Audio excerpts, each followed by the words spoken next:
Good morning to those listening to us in the States, and good afternoon to those in Europe. Welcome to another episode of Science of Business podcast. Today, my guest, Stephan Liozu, is dealing with value-based pricing. He's the founder of Value Interruption Advisors. Thank you for accepting our invitation. Well, good to be with you. Thank you for having me. And the topic, value-based pricing, this is what we will be discussing. But first, I wanted to refer to one of your papers about pricing in general and about innovation in pricing. It was published in Business Horizons in 2014. And one of the things I found out in there is that you mentioned that the majority of managers do not really invest in pricing innovation, but only focus on product innovation. And I wonder, it was 8 years ago. How is the business now? How is innovation pricing now? Well, I would say it's probably improved over the last 5 years, not by choice, but due to these disruptions that keep happening, whether it's political disruptions, conflicts, or Hmm. health crisis. And companies have no choice. For example, when companies have to move to e-commerce, because they have no choice, then they have to innovate in pricing by adopting platforms and e-commerce tools like price scrubbing or competitive benchmarks. So then they have no choice. But generally speaking, in the strategy of pricing, because of still the very low penetration of pricing in companies, Hmm. which is how many companies have pricing teams, because pricing is an afterthought, then you don't see a lot of pure innovation in pricing. You see it in some sectors like the SaaS world or product as a service, because it's a radical change. But in the traditional core business, I would say in B2C, B2B, it's still lagging. Still lagging. Hmm. You mentioned some of the big names, including Netflix, as one of the companies that implemented both product innovation and pricing innovation in the same time. Then we have one that we don't like that much as the clients, which is the Ryanair model of pricing. That was also one of the ways to innovate in terms of pricing. And I wonder, watching those big brands, they kind of emerged as disruptive in pricing. And so how do we, as company owners who are already established, who tried some pricing schemes, how often should we innovate in pricing? Where is the marker we should use? Well, first of all, let me tell you that Netflix, for example, didn't start as a very good pricing innovator. And I don't think they did a fantastic job at value-based pricing early on when they actually competed against blockbusters and other video rental store location. They gave a lot of value away for free because they wanted to penetrate. They did penetration pricing to disrupt and establish Netflix as a substitute, right? But then because they didn't do maybe the best job, then they still behind the curve on pricing, and you could see they still struggle with changing then their pricing metric. They still struggle in raising prices, although they're getting better. But it's not a kind of, I would say, a leadership position in innovation. Just to be Hmm. realistic. So back to your question, though, it's you got two situations. The pricing innovation is led as a result of business model innovation or product innovation or service or software innovation. Or the second situation is you innovate in pricing, which then leads to a business model innovation or product innovation. And the second one is often neglected. Pricing can be a very good source of innovation to drive the business, whether you version or you do new segmentation, or new packaging, or you derive new innovation from the data that you have in the software space. So it's how customers preference change, and you could derive that through willingness to pay, or so there's a lot of things you could do in pricing through pricing research that can really bring value. Most companies, when they do innovation in pricing, they'll be in the first scenario where, hey, I have a new product, or I'm going to launch a new feature, and I'm going to price it, and maybe it'll be different. Hmm. Another deriving question. I imagine we have a lot of fears in terms of pricing change, because whenever we do that, and often what we think of price change is to increase the prices or to make the model so that we earn more on every client we have, and the fear is how the market will respond. So I wonder, how do you tackle this issue, this anchor? Well, I mean, the best way to do it is to do pricing research. And, I know Value Ships does a lot of pricing research, and other companies do that. And, but not many, if you look at the number in 2010, McKinsey came out and say only 10% of companies do solid pricing research. Right now, leaders neglect pricing research. They still think it's very expensive, very complex, and takes too long. But you have great platforms that could do research, A/B testing, experimentation. You could do conjoint. You could do willingness to pay research very quickly, matter a couple of Hmm. days, to test your hypothesis and to validate what the market will how the market will respond to your price changes or your innovation. So I mean, if you go blind and you don't know, what you're doing, and you're not going to test it, then obviously you may face some backslash or negative responses. Hmm. Can you name some of the platforms? I think our listeners would value that. Yeah, so one of them I'm working with actually. It's called Epic Conjoint. Epic Conjoint is a marketing decision tool that allows you to do conjoint analysis in a matter of couple of days, and they do also max diff. They can do segmentation based on the conjoint. It's all highly dynamic. You see the results live. You could do simulation out of the tool. So it's phenomenal. So if you ask leaders today, what is conjoint to you? Oh my God, we're like, oh my God, it's very complex. I need to know statistics. It's going to take 6 months. It's going to burn 200,000 euros in budget. Not anymore. Not anymore. So check out epicconjoint.com, and Hmm. that's one of the tools. There's others, obviously. You could have access to panels to do quick testing, but just through your website, you could do A/B testing very quickly, and see the preferences. So it's and you'll see that not a lot of companies do this, and for some reason and it comes back to the lack of capability, lack of skills, or even knowledge about pricing research. Wow, awesome. It was just the introduction, and I already have some practical outcomes. So please keep them flowing.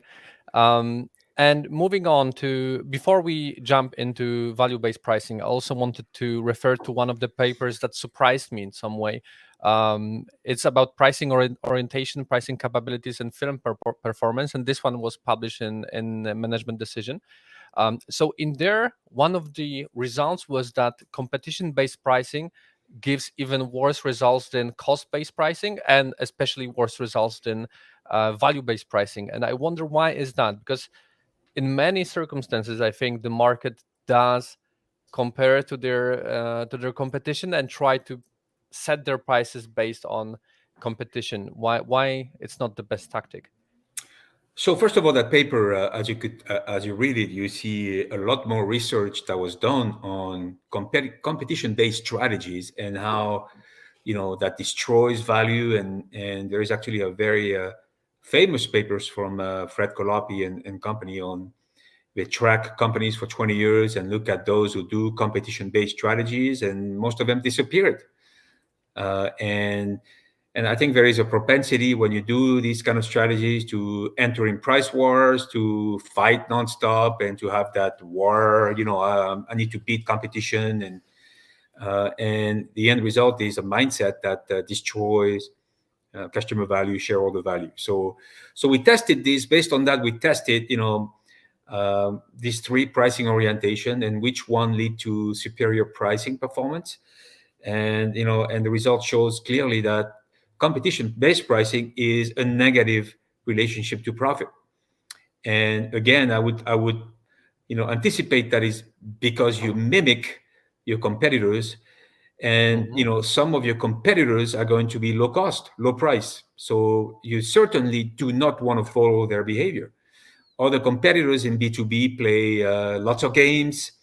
They fake price increases. They have, deals outside of the traditional pricing strategy. So you really don't know. And following competition, or even following a market where the market is highly commoditized, it's a spiral to the bottom. Hmm. So obviously, I would need to study that a lot more, what constitutes competition-based pricing and the effect. But I would imagine that it's the same type of situation. Price wars mimic flock behavior. Everybody reduces prices, so I reduce price for no reason, or for you know um, maybe a good reason. But so in a sense, cost plus pricing or cost-based pricing is more internally focused. You have less irrational reactions, Hmm. and you understand your cost, so you still do not leverage customer value, but it's actually a more stable approach. My overall philosophy is, you can't adopt one orientation. You need to adopt the three C's of pricing. You need to know competition, you need to know cost, you need to know customer value, and adopt customer value as the primary, and still have the other two C's to make good and sound pricing decisions. I'm wondering about the price wars. I imagine a situation where we offer similar products and then our competition just replicates our model but decreases slightly their margin. How do we exit this war? Or because I imagine the fear is among companies is that there is so many price comparisons, so many tools people can use, so they will find the cheapest one, and then if we don't enter the game, we might lose all the customers in the long term. Mhm. How do you fight this belief? Well, I mean, first of all, you have to have true innovation, and so you have to have so much differentiation that it's very impossible, or it takes very long for competition to match you. So, that's the foundation of value-based pricing, is to have great differentiation Hmm. and you have switching cost, whether they are technical or marketing switching cost, right? Which means customers have a tough time substituting you. Now, Hmm. competition may copy you to a certain extent, and it's your role to show how much better you are versus competition. And this is something that you do in value-based strategies.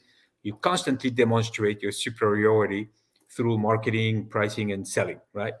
So, and you make it very rational to buyers that I am better than competition, right?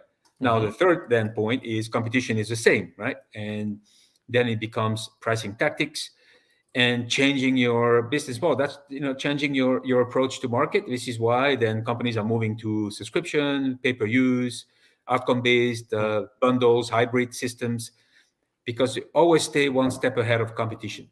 Now, some industries are very quick in the technological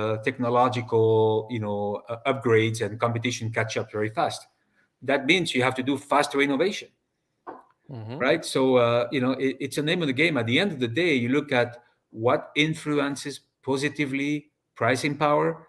It's innovation and differentiation. That means you cannot dissociate innovation and pricing. Now, in the SaaS world, how many actually companies do very fast and non-stop innovation? You look at this timing of scaling, and typically you scale, you pivot, you introduce new features, but maybe it's not fast and dynamic enough. Hmm.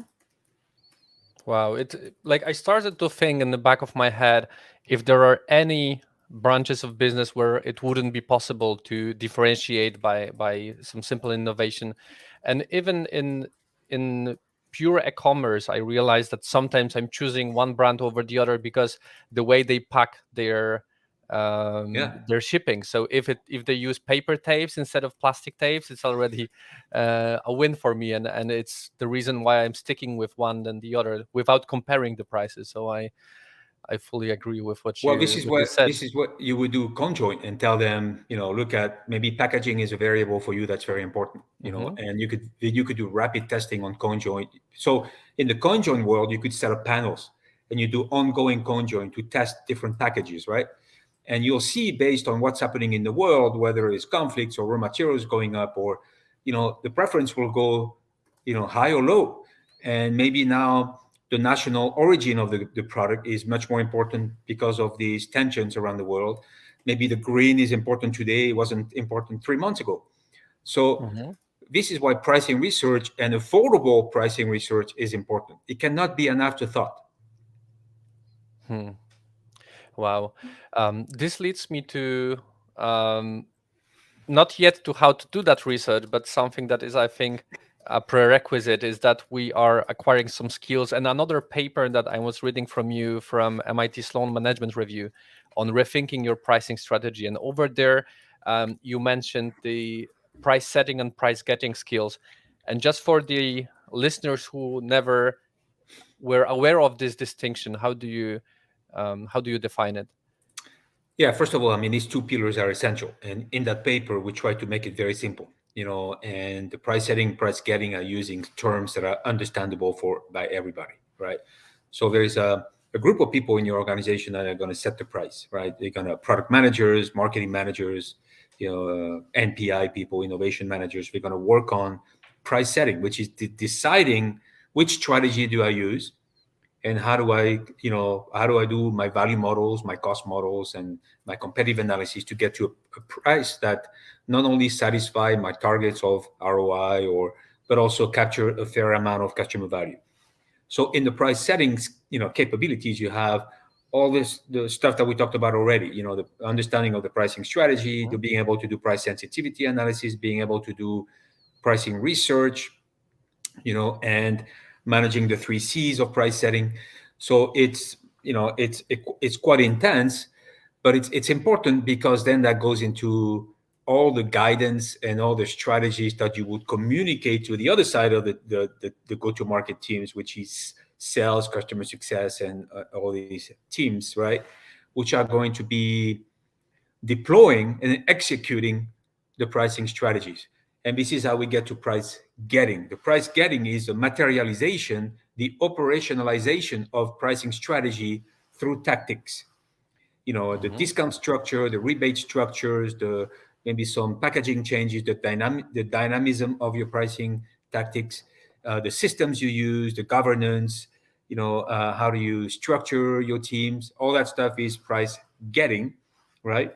The overall goal there is price realization, to be able to stay as much as we can true to our strategy. So if my strategy says we need to have an average selling price of 10 euros per product, then the price getting is to stay as close as possible to the 10 euros. And that KPI is price realization. So different teams, different approach, but when you look at the payback and the impact of pricing, you need to manage both. 50% of the impact will come from the setting, 50% will come from the getting. And Mhm. if you imagine, if you don't do one or the other, and then you're missing the point and you're not reaping the fruit of your pricing investments. Yeah, that was a revelation for me when I was reading it, because I do take a lot of time in thinking about my price setting, but then in some products I also create some discount opportunities for people to get them at bargain costs, and also together with affiliate links and um, all the possibilities to give back the revenue to someone else. I Yeah. realized that it's, in some situations it's all about price getting. And I really loved one quote from that paper of yours, which is, "You only need to be brave for 1 second, and it's when the guy asks for a discount and you say no." Yeah. So That's I have another paper that you haven't seen probably is it's pricing and the sales force, and it's really being, I call that being a superhero for 1 second. When you have to be strong, you have to be a really Superman or Batman, and you say no, you respond, but then you respond with the right responses, a value response, right? You explain Mhm. why no, so it's not a matter of I'm saying no for a second. I'm going to say either I'm going to exchange value and price, Mhm. or I'm going to say explain a no and reminding the customer the actual value you deliver to them with rational numbers. So you can't just say no and leave because the customer is not going to be happy. But you have to explain, and you enter in value discussion when the customer is forcing price discussions. Mhm. Are there any other traps in price getting apart from agreeing to any discount requests from our customers? Yeah, there is, there's a lot of games that procurement people are playing. So I have a book called Differentiation, Dollarizing Differentiation Value, where I explain the 10 traps that procurement people will try to put you in: fake pricing, writing on the board, time pressure. It's just they'll do anything to get a discount. That's because that's what they paid for, right? They pay to optimize procurement cost, and they're going to try to play the relationship card. Remember, we've been together for 10 years, and at the end of the day, they are well prepared. And part of the price getting skills is to get a sales force better prepared than they are, with data driven decision, with objections and responses, with confidence building capabilities. So and to get to that point, you can't have the traditional training session. Let's put all the salespeople in a room and bore them for 2 days with presentation. You have to let them practice. You have to practice answers. You got to be in tough shadow conversation with peers to practice the objection and to manage the emotional reaction to the buyers playing games. So I don't want to get too much into details, but that Mhm. aspect of confidence in price getting is very important. Yeah, I'm looking forward to get my hands on the book, so I will also ask you later for the title, and we'll share that in the notes. Yeah, it's But all I on my think website, stephanyozu.com. You go to stephanyozu.com, you click on papers and book. A lot of my papers are posted then, and the books are all listed there, all 12 of them. I will add that also. Yeah. Um, but I think we can now move to our main topic, which is the value-based pricing. And you already mentioned some of the hints that you base that on the customer value, on how much do they value the product. And in the paper, you even gave a very specific case study about setting value for the yogurt. Mhm. And you mentioned that through the empirical research, you defined some of the features that the customers value, and you put a price tag on them. And just to give an example, you mentioned that for this specific yogurt that you were pricing, um, the value of being low sugar and healthy for teeth is costing 30 cents per piece. And I wonder if you could give us a little bit of backstage Yeah. for such campaign. How do you actually set such values using this approach?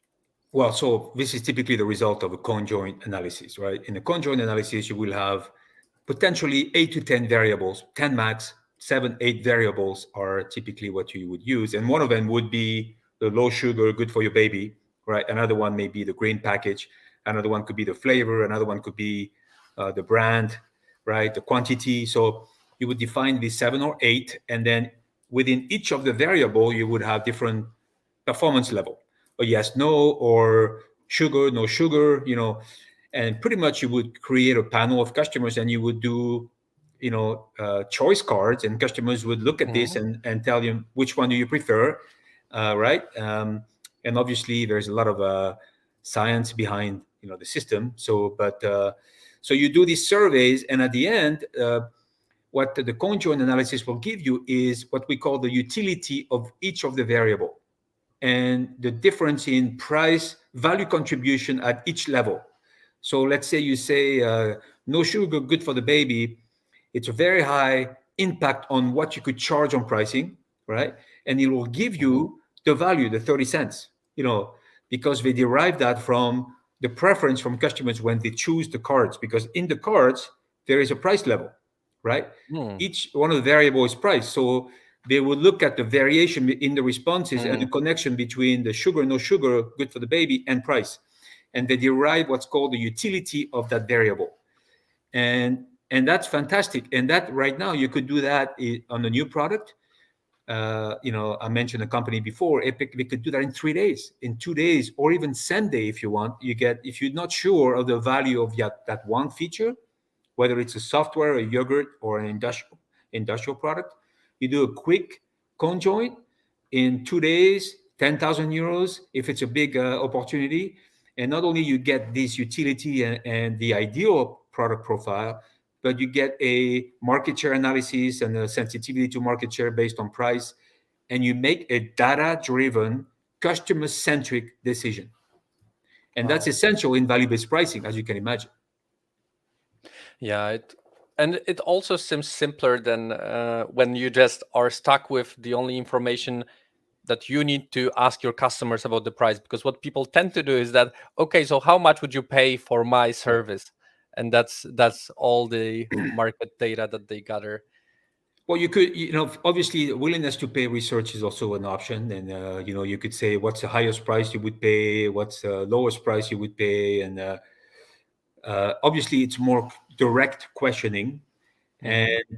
it works very well. But you really have to, also look at, the bias in the responses, because specifically in some markets where there is a very big commoditization mindset, customers, all they want is cheap, cheap, cheap. You look at telecom, for example, it's always, hey, I want the same, but I want to pay less, Mm-hmm. right? So you have to factor that in. And I would say for me, conjoin is a much better way of doing this, but those are two different methodologies with different objectives, right? So, and again, that could be done very quickly in about a couple of days. And sometimes you have to do both, because it's not the same type of answer you're getting. Mm-hmm. How regularly should we conduct such analysis? Because one thing that comes to my mind is that I should have that, I should do that now. Yeah. Because for my training, all I know is how much people pay for it. I know what are the distinctive features of it, but I don't know how much they're valued. So I would definitely just run this analysis to understand better what is my position on the market with the evidence-based training I serve. But then Yeah. I wonder, should I do that again in 2 years, or how do you work with that? Well, so obviously you can't have a 2 million euro budget to do pricing research. So, but there is a big difference between 0 and to 2 million, right? I would say you start obviously with your radical disruptive innovation, things that you want to launch that are new. You do a bit of research to position it well up front. That's one thing. And then you have your core business, your main source of bread and butter, I would say, type of offer, and you want to not wait 2 years, because you want to look at the amount of disruption out there, the amount of competition, and what other people are doing. So you constantly need to be moving, right? And it's a matter of constantly in a kind of an agile fashion, introducing new things, launching new programs, bundling different things. And you know if you have a little bit of money, doing every 6 months, maybe doing a touch up on, or a trial of different things, and some of that doesn't cost too much money. You could put it on the A/B testing, and if you have Mm-hmm. traffic on your website. Others, maybe test it through a very quick conjoint. And remember, if you put the conjoint you don't have to put 10 variables. If you put that at 4 variables, you get less number of respondents, faster response, less expensive. So it's a mindset of testing nonstop, and I think every 6 months, 6 to 12 months, depending on the dynamism of your market, is reasonable. Mm-hmm. Hmm. I'm wondering about A/B testing, and maybe you need to fix my assumptions about it, because what I imagine when we talk about pricing is that we present different website to different customers Yeah. with different pricing model or different prices, and then so my question is about the ethics of such behavior, or generally, the impact it could have on our brand when someone realizes that they paid more or less than someone else in the same time. And Well, yeah, but usually you offer different things. So obviously, if you offer the same thing and you change the price, you run into discrimination issue of price discrimination. You have to have a good reason to have positive discrimination, and typically you do that through segmentation. Like, for Mhm, example, you could create functional packages instead of being good, better, best. You could introduce feature add-ons for 2 weeks and see the response to that. So it mhm, needs to be different, mm, and it needs to create differentiation in the mind of the customers. Remember that customers exchange value and price when they do these testing, right? They look at this, oh wow, great value, I buy it. Or they'll say, no, I don't care about this, I'm not going to buy it, right? And that's what you want to look at. So you need to be creative, But I agree with you that in the back of your mind, you want to keep the ethics, the legal Mm. things, and be careful and non and not create things that you can never deliver. That's a key. If you create a package that is going to be available 5 years from now and you start selling it, then that's unethical. All right. Okay, that's clear. So actually, and I think it's worth mentioning because it might be also the way people would think about A/B testing. So now it's clear for me that you actually play more with features, you play Mhm. more with pricing models rather than just charging different prices for the same product in the same Yeah. time. Well, it's a price setting and a price getting, but it needs to be balanced. So keep that in mind for sure. Great. I wonder if there is anything else about value-based pricing that you think newcomers should know before getting into it. Wow, I tell you, I studied value-based pricing for 15 years. I practiced it. I did my PhD on it, and I'm still learning. So I could go for 58 hours on that podcast with you. The thing is, value-based pricing, although it's a methodology and there is a lot of steps and things you can do, it's not like Six Sigma. It's not easy deploy. It's not an easy. Okay, I'm going to deploy it.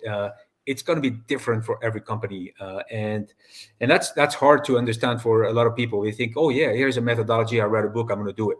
And there is 50% of the methodology is science. 50% is art, and the art is difficult. In Six Mhm. Sigma, it's 90% science and then maybe some skills, but it's pretty much repeatable. Value-based pricing is not repeatable. Either within the same company, you will have Mhm. different methodologies deployed, and that's the trick. Mhm. Yeah, and also this is something I wanted to ask you because when we started to talk about price setting and price getting skills, you started to list all the competencies you should acquire, and I wonder, where is good enough for a manager? Should we get a little bit of sense about it, but then, or for CEO, and then just find someone who knows it and could consult us on it, or it actually makes sense to build a pricing team in house? Well, first of all, everybody should have basic knowledge, right? The four P's of marketing includes one P, and that P is price. So that's essential. That even pricing is included in corporate strategy when you look at positioning and you look at the value statements, value prop. So I would say there is a need for general culture and value and pricing across the board.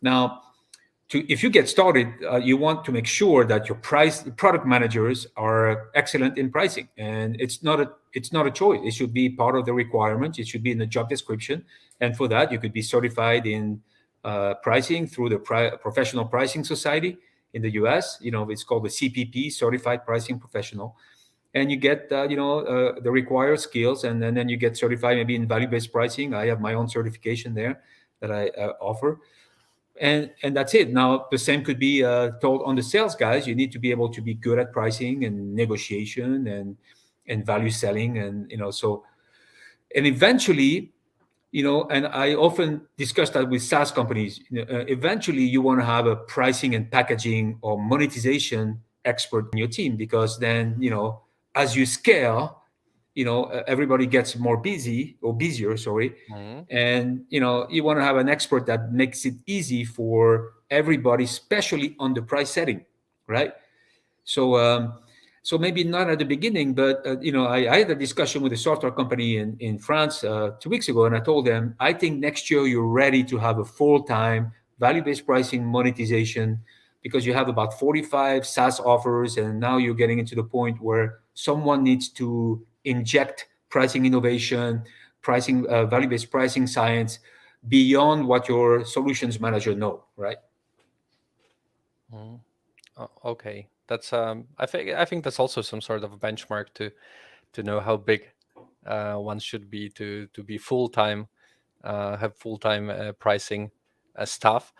And this leads me to the last question, because if we are not there yet, if we're still running prices as a part of our job description, recently you wrote a paper on the biases in setting prices, and if you could maybe just tell us a few of what we should be aware of, what limits us, what holds us back when setting prices in our heads? Yeah, so there's a lot of different things happening in our head, right? We believe the myth, there's a lot of myth in pricing, right? Like pricing is only price increases. I don't know, someone came up with this, right? And there's so much behind it, so much, involved in pricing and value. But we do have fears. When we set the price, when we get the price, we are paralyzed by the lack of confidence, lack of courage, sometimes at the top level, right? By CEOs that don't want to take risk. So there is also what's called the confirmation bias, where we think we know everything and we're going to go and do our own things without research. Yeah, we know our customers, right? And because we're scared of doing that, and because we don't know, then we say, yeah, we know enough, we can do it, and that could lead to disastrous, decisions. And you see that the problem is a lot of the bad decision in pricing are published, and not enough of the good decisions are published. So you hear a lot of bad things with Netflix or Jesse Penny or other companies that screwed up their pricing because the managers thought they could do it on their own, right? And so the bias that we cover is really related to things that are happening psychologically in managers, but also fears. The fears of rejection, the customers walking away, fears of uncertainty are big in negatively influencing investments in pricing. And from your experience, how often do fears come true? So, and also, is it done then, or how do you react when actually what you were scared of happens, and people reject your pricing? How do you work with that? Well, this is part of the continuous skills development. You have to make the teams aware of these biases and fears, and you do this through socializing a lot of the pricing concepts. Now, you don't want to send them very complicated papers like the one you refer to, which is full of statistics, and you want to keep it simple. But you look at some of the books around irrational framing or decision making, and we need to kind of explain to managers that it's okay to be uncertain, but let's look at data driven decision. Let's make evidence based decision. Let's look at the past and how we looked at bad decision or good decision in the past. And this is why I tell most of my work focuses on the soft side of pricing, because I'm not a technical pricing expert. All right, I'm more of a social, organizational, and behavioral type of pricing expert, where I will talk to teams, I will coach the teams on these biases and explain to them how this shapes their decision, and how in the past irrational decision led to not good results. So in pricing managers or pricing experts, generally speaking, are very good on the technical side and not enough good on the Mhm. psychological, on the organizational side of pricing. You just A new idea came across when you were saying that, is that one of the potential data sets that we are overlooking is the data from our sales teams, and observing how they behave with prices, how much do they negotiate, and then learning from the actual work they're doing, instead of just feeding them with some sales books and without Yeah. actually working on what is real. Yeah, you need to give them psychological safety when you train Mhm. them, or they need to be able to experiment in a room among peers in a safe environment, that it doesn't look stupid, because they like to win, but they don't like to feel ridiculous. So when I do pricing negotiation training, or responding to objection training, you let them practice in a safe environment, and it's uncomfortable for them, but Mhm. they do it 2 times, 3 times, 4 times, and then it become better. They have to rehearse, they have to repeat, they have to prepare. So it's not the same as going out and pick up an invoice or to pick up an order. It's you got to prepare psychologically very well. Wow. So I'm looking through my notes, and I see a lot of things I've learned over this short conversation. So, like, the very first thing is to remember that the different pricing pricing models, including cost-based pricing, competition-based pricing, are not to be totally excluded, and something that I assumed, and you convinced me not to, but just not to focus too much on them, and especially about competition, to let go of the price war and try to distinguish yourself as a value that you offer that you cannot really, that the competitors cannot really offer. It also helped me to understand for the price getting skills that you really need to dedicate a lot of time to, once you set the prices, to walk the talk and to make sure that you're not shooting your foot with some discounts, with some negotiation failures that actually end up with coming back to the original prices before the change, before the adjustment. And we talked about the value-based pricing and the importance of the conjoint analysis to investigate it, to dedicate some time to learn how to understand better your customers, and lastly about the safety for pricing. And I wonder, as a concluding remark, if there is anything you would leave me with as a final recommendation, final suggestion. Well, I would say if there is a lot of startup owners or founders listening to this podcast, I would say put value and pricing in your discussions from the get go, and focus on your value prop, your differentiation statement, your business model, and the more you do that upfront, the easier it is to do price. And it cannot be an afterthought. I see too many founders and too many companies, startups, SaaS companies that do not know the problem they solve, the wow differentiators, what makes them unique, and then translate that into a business and pricing model. And I would tell them, this is a very big priority on top of your technology. Just don't underestimate how much that will change the success in scaling. Thank you very much. So to all our listeners, I would refer you to stephanliozu.com to learn more, because there is a lot that still needs to be covered in value-based pricing. And for today, I think that's already enough. Thank you. Thank you.